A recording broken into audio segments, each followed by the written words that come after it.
शिरोळ तालुक्यातील जयसिंगपूर शहरात एक धक्कादायक घटना समोर आली आहे।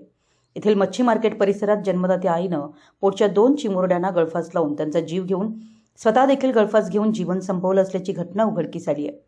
संगीता राजू गाडीवडर वय 25, मुलगी प्रगती राजू गाडीवडर वय 4 आणि मुलगा प्रतीक राजू गाडीवडर वय 1.5 वर्ष अशी मृतांची नावे आहेत। शनिवारी रात्री उघडकीस आलेल्या या घटनेनं शहरात खळबळ उडाली असून जीवन संपल्याचं कारण अस्पष्ट आहे। याबाबत घटनास्थळावरून मिळालेली अधिक माहिती अशी की नांदणे रस्त्यालगत मच्छी मार्केटमध्ये गाडीवडर कुटुंबीय राहतं। पती राजू गाडीवडर हा गवंडी काम करतो। शनिवारी दुपारच्या सुमारास जेवण करून तो परत कामावर निघून गेला होता।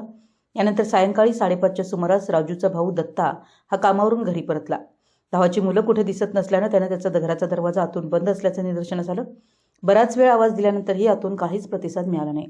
त्यामुळे दत्ता यांनी इतरांच्या मदतीने घराचा दरवाजा तोडून आत प्रवेश केला। यावेळी संगीता यांच्यासह दोन्ही मुलं गळफास घेतल्याच्या अवस्थेत आढळून आली। याबाबत माहिती मिळताच जयसिंगपूर पोलिसांनी घटनास्थळी धाव घेतली। पाहणी करून प्राथमिक आरोग्य केंद्रात तिघांचे मृतदेह आणण्यात आले। या ठिकाणी नागरिकांची मोठी गर्दी झाली होती। संगीता हिनं मुलांसह आत्महत्येचं टोकाचं पाऊल का उचललं, या घटनेमागं नेमकं कारण काय असावं अशी चर्चा घटनास्थळी होती। पोलीस उपाधीक्षक अमोल ठाकूर, प्रशिक्षणार्थी पोलीस निरीक्षक ज्ञानेश गवई यांनी घटनास्थळी भेट दिली। रात्री उशिरापर्यंत या घटनेची नोंद करण्याचं काम पोलिसात सुरू होतं। मृतदेह उत्तरीय तपासणीसाठी मिरज शासकीय रुग्णालयात पाठवण्यात येणार असल्याची माहिती पोलिसांनी दिली। घटनेची माहिती शहरात पसरताच घटनास्थळी आणि प्राथमिक आरोग्य केंद्राजवळ नागरिकांनी मोठी गर्दी केली होती। संगीता हिने आपल्या दोन्ही मुलांना गळफास लावून स्वतः आत्महत्या केल्याचं प्रथमदर्शनी दिसून येतं।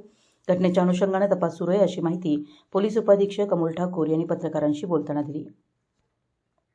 मराठी न्यूजसाठी जयसिंगपूरहून संदीप अडसूळ।